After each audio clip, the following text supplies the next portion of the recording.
सर्वप्रथम सर्वांना श्री स्वामी समर्थ.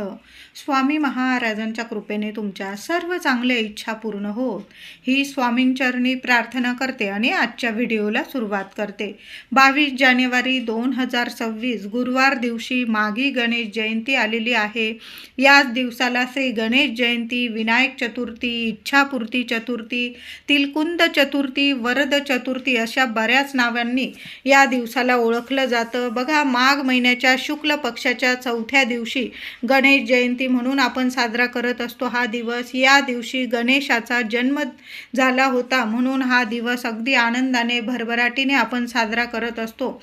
जसं आपण भाद्रपद महिन्यात गणेश चतुर्थीला गणपती बाप्पांची स्थापना करतो, 10-11 दिवस गणेशाची पूजा करतो, तशाच पद्धतीने बऱ्याच घरांमध्ये या गणेश जयंतीला, माघी गणेश जयंतीला सुद्धा बऱ्याच घरांमध्ये, मंडळांमध्ये गणपती बाप्पांची स्थापना केली जाते. बऱ्याच घरांमध्ये तर 11 दिवस, 5 दिवस गणपती बाप्पांची स्थापना करून पूजा वगैरे केली जाते. नंतर 5व्या दिवशी, 11व्या दिवशी विसर्जन सोहळा केला जातो. अगदी जसं आपण भाद्रपद महिन्यात गणेश चतुर्थी, अनंत चतुर्दशीपर्यंत जशी सेवा करतो ना, तशाच पद्धतीने माघी गणेश जयंतीला, चतुर्थीला सुद्धा अशाच पद्धतीने आपण सेवा करायची असते. आता गणपती तुम्ही बसवा किंवा नका बसो, आपल्या प्रत्येकाच्या घरात गणपती बाप्पा असतोच, म्हणजे देवघरात गणेशाची मूर्ती असतेच.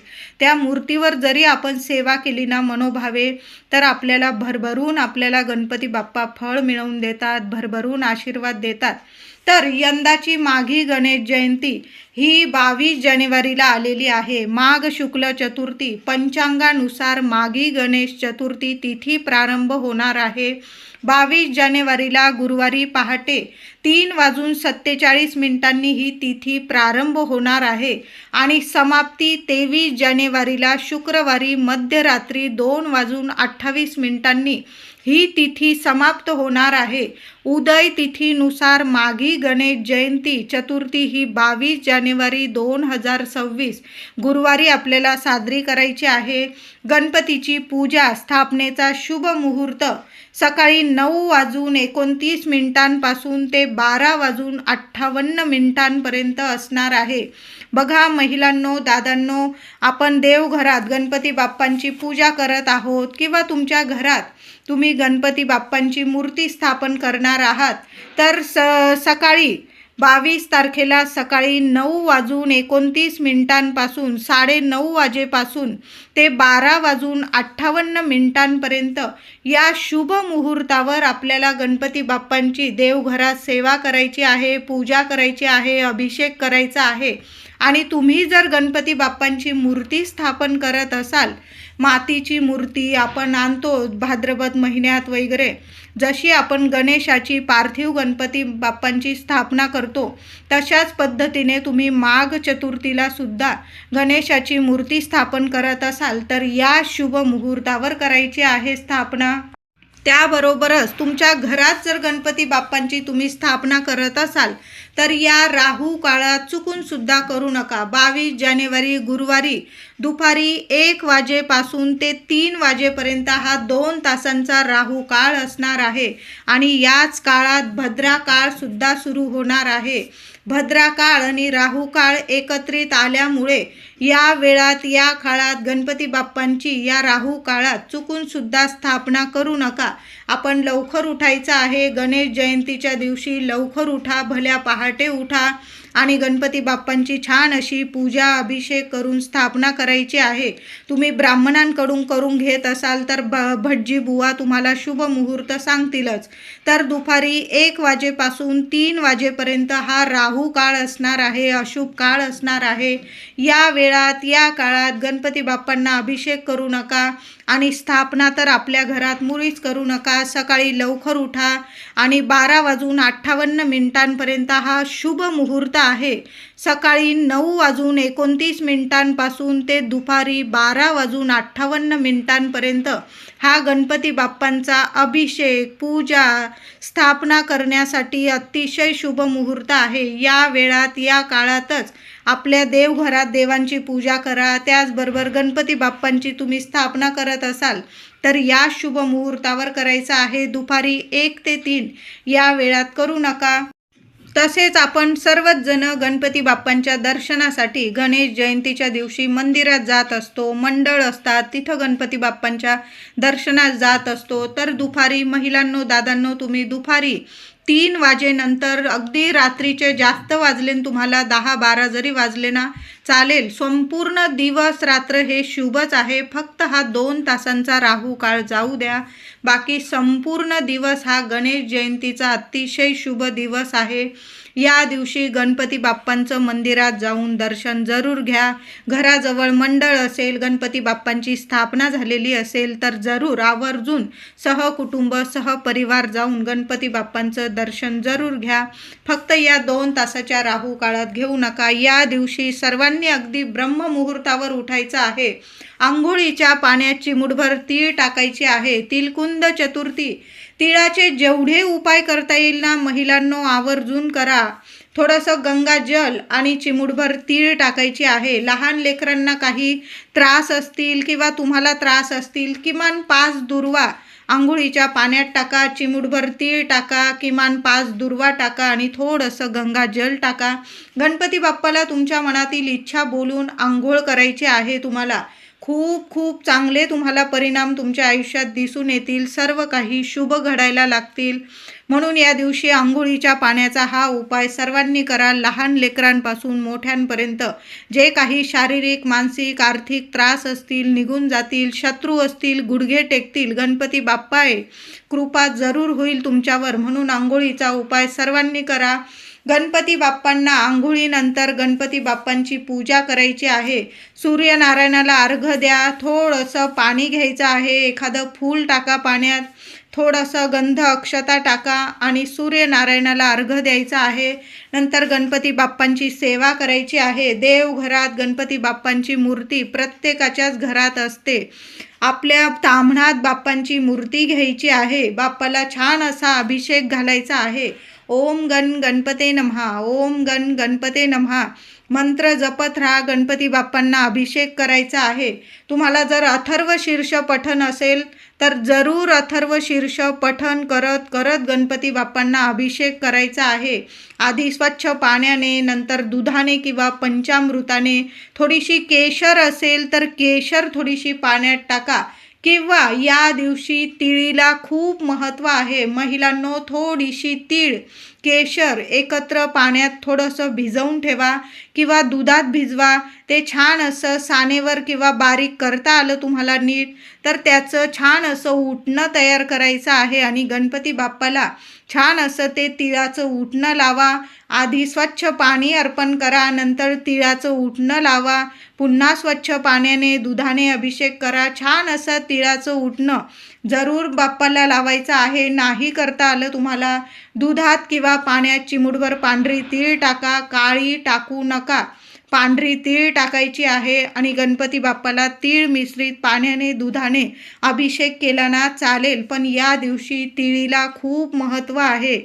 बाप्पांना अभिषेक झाल्यानंतर छान असा लाल कपडा अंथरायचा आहे. देवघरात स्वच्छ तांदळाची किंवा गव्हाची रास करा. अख्खे तांदूळ घ्या. छान अशी गणपती बाप्पांना राशीवर, तांदळाच्या राशीवर स्थापन करा. तुमच्याकडं जर जास्तीत जास्त दुर्वा असतील तर तुम्ही दुर्वांचं जरी आसन केलं आणि गणपती बाप्पांना त्यावर स्थापन केलं ना चालेल.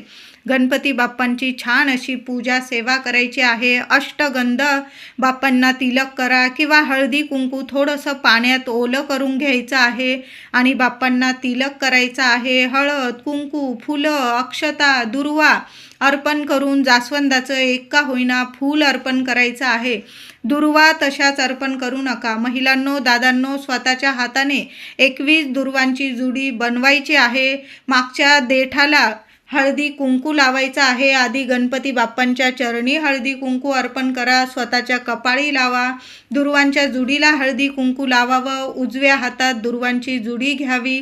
बाप्पांना मनातील इच्छा बोलावी आणि ती जुडी गणपती बाप्पांच्या चरणी किंवा शरीरावर अर्पण करायची असते. यामुळे आपल्याला गणपती बाप्पा इतके प्रसन्न होऊन इतके आशीर्वाद देतात. म्हणून सर्वांनी दुर्वांच्या जुडीला मागील देठाला हळद कुंकू लावा. ज्यांच्या लग्न कार्यात अडचणी येत आहे त्या मुलाने किंवा मुलीने 21 दुर्वांची जुडी स्वतःच्या हाताने बनवा. त्या जुडीला मागील देठाला हळद लावायची आहे. उजव्या हातात जुडी घ्या. तुमच्या मनातील इच्छा बोला. तुमच्या लग्नाविषयी तुमच्या मनात काय इच्छा आहे गणपती बाप्पांना बोला आणि दुर्वांची जुडी गणपतीला अर्पण करा. खूप सुंदर अनुभव येतील. योग्य ठिकाणी योग्य मुलाशी किंवा योग्य मुलीशी तुमचा विवाह शुभ कार्य लवकरात लवकर घडून येईल. कितीही अडीअडचणी असू दे, गणेश जयंतीला 21 दुर्वांचा हा उपाय सर्वांनी जरूर करायचा आहे. या दिवशी मुलांकडून सुद्धा तोडक्या मोडक्या शब्दात का होईना अथर्व शीर्ष पठण करून घ्यायचं आहे. गणपती स्तोत्र आपल्या घरात सर्वांनी मिळून 11 वेळा अथर्व शीर्षाचं पठण जरूर करायचं आहे. 11 वेळा श्री गणपती स्तोत्र पठण करा. बघा, मुलंसुद्धा हळूहळू शिकायला लागतात. त्यांचं गणपती स्तोत्र पाठ होऊन जाईल. अथर्व शीर्ष हळूहळू पाठ होऊन जाईल. महिलांनो, दादांनो, आपल्या घरात देवघरासमोर बसा. शांत चित्ताने आपण स्वतः सेवा करायला लागलो तर आपले लेकरंसुद्धा आपोआप देवघराकडं वळतात आणि आपोआप सेवा करायला लागतात. देवांना काही नको, आपल्याकडून फक्त सेवा हवी आहे. आणि गणेश जयंतीला तर गणपती बाप्पांची ही सेवा जरूर करा. जर असं मोठ्या स्वरात करा. आपल्या वास्तूला सुद्धा ऐकू द्या. गणपती बाप्पांची ही सेवा वास्तू नेहमी शुभ परिणाम देईल. तुम्हाला सगळं तुमच्या वास्तू शुभ घडायला लागेल. म्हणून गणपती अथर्व शीर्ष गणपती स्तोत्र जर असं मोठ्या स्वरात पठण करा. मुलांकडून सुद्धा पठण करून घ्या. इतके शुभ गोष्टी तुमच्या घरात घडून येतील. ज्या अडीअडचणी असतील ना दूर होतील, नष्ट होईल आणि गणपती बाप्पांची अखंड कृपा तुम्हाला प्राप्त होईल. गणपती बाप्पांना लाल जास्वंद, एक का होईना लाल जास्वंद अर्पण करा. या दिवशी तिळाच्या लाडूंना पण खूप महत्त्व आहे. 5 लाडू, 11 लाडू, 21 लाडू किंवा जास्तीत जास्त तिळाच्या लाडूचा नैवेद्य महिलांनो आपल्या देवघरात गणपती बाप्पांना जरूर दाखवा. त्याचबरोबर मोदकसुद्धा स्वतःच्या हाताने बनवा. महिलांनो, उकडीचे बनवा, तळणीचे बनवा, जे बनवता येईल ते बनवा. पण मनापासून, हृदयापासून गणपती बाप्पांना नैवेद्य जरूर दाखवा. नैवेद्यावर थोड्या का होईना 5-2 दुर्वा ठेवायचा आहे. जसं आपण भगवान श्री हरी विष्णूंना नैवेद्य दाखवतो, तुळशीचं पान ठेवल्याशिवाय तो नैवेद्य स्वीकारला जात नाही. तसंच गणपती बाप्पांना सुद्धा जेव्हा नैवेद्य दाखवतो ना, नैवेद्यावर, मोदकांवर, लाडूवर थोड्या का होईना दुर्वा ठेवा. लाख लाख तुम्हाला आशीर्वाद मिळतील. गणपती बाप्पा इतके प्रसन्न होईल की काही मागायलाच तुम्हाला उरणार नाही, इतके प्रसन्न होतील. म्हणून जो पण नैवेद्य दाखवाल ना, लाडू, पेढे, मोदक, थोड्या का होईना दुर्वा गणेश जयंतीच्या दिवशी जरूर ठेवा. बघा, सर्व मनोकामना, इच्छा पूर्ती होण्याचाच हा दिवस आहे. पूर्ण होतील तुमच्या सर्व इच्छा. म्हणून जो पण नैवेद्य दाखवाल त्यावर दुर्वा जरूर ठेवायच्या आहे.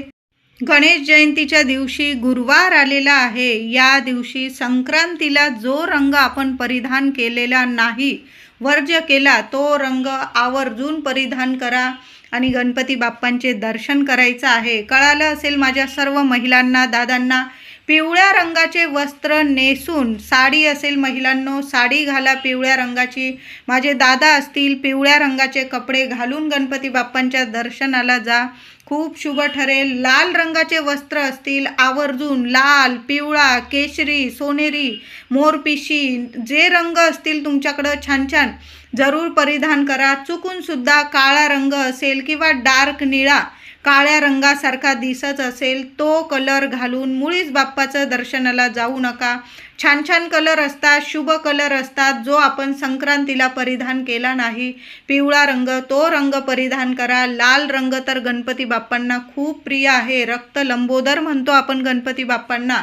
लाल रंग परिधान करा, पिवळा रंग परिधान करा, केशरी रंग परिधान करा. सोन्यासारखं आयुष्य होईल तुमचं. सोनेरी रंग असेल, मोरपिशी रंग असेल, जेवढे छान छान रंग असतील ना परिधान करा. स्वच्छ धुतलेले वस्त्र नेसून गणपती बाप्पांचं दर्शन घ्यायचं आहे. शुभ लाभच होईल तुम्हाला. तुमच्या आयुष्यात सर्व शुभ घडून येणार आहे. म्हणून या दिवशी सर्व शुभ रंगाचे कपडे घाला आणि गणपती बाप्पांचं दर्शन करायचं आहे. श्री गणेश जयंती, तिलकुंद चतुर्थी, गणपती बाप्पांसमोर एक दिवा प्रत्येक आईने जरूर लावायचा आहे. जो रोज दिवा लावता मुख्य देवघरात तोच दिवा घ्या, धुवून घ्या, घसून पुसून घ्यायचा आहे. दुहेरी वाट टाका. तिळाचं तेल असेल तर तिळाचं तेल टाका किंवा जे तेल देवांच्या दिव्यांसाठी वापरतात ते तेल टाका. चिमूटभर पांढरी तीळ टाका. काळी टाकू नका महिलांनो. पांढरी तीळ टाका. अगदी चिमूटभर टाकली, 4 दाणे जरी टाकले चालेल. पण तिलकुंद चतुर्थीला देवघरातील दिव्यात चिमूटभर तीळ आवर्जून टाका. 1 कापराची वडी टाका. 2 लवंग टाका. हळद टाका चिमूटभर. दिव्याखाली तांदळाची राशीचं आसन द्यायचं आहे आणि दिव्याची हळद, कुंकू, फुलं, अक्षता वाहून पूजा करा. दिवा विझणार नाही याची काळजी घ्यायची आहे. दिवा अखंड लावून ठेवा. तेल टाकून ठेवायचं आहे जास्त. आणि जेव्हा गणपती बाप्पांची सेवा कराल, अथर्व शीर्ष पठण कराल, गणपती बाप्पांची आरती कराल, गणपती स्तोत्र पठण कराल, गणपती बाप्पांचा मंत्र जपाल, तेव्हा थोडा का होईना थोड्या वेळ चालेल एवढा तरी गाईच्या तुपाचा दिवा जरूर लावा आणि मग सेवा करायची आहे. खूप शुभ परिणाम होतील तुमच्या आयुष्यात. जी काही इडापिडा असेल घरातली, जी काही दुःख दारिद्र्य असेल, त्रास असेल, चिंता असेल, चिंतामणी आहे गणपती बाप्पा, सर्व तुमच्या चिंता क्षणात नाहीशा करेल, नष्ट करेल. म्हणून एक दिवा अखंड तेलाचा लावून ठेवायचा आहे आणि जेव्हा आपण सेवा करू गणपती बाप्पांच्या तेव्हा थोड्या वेळ का होईना गाईच्या तुपाचा दिवा जरूर लावायचा आहे. गणेश जयंतीच्या दिवशी माघी गणेश चतुर्थीला गणपती बाप्पांना शमीच्या झाडाचं पान अर्पण करायचं आहे.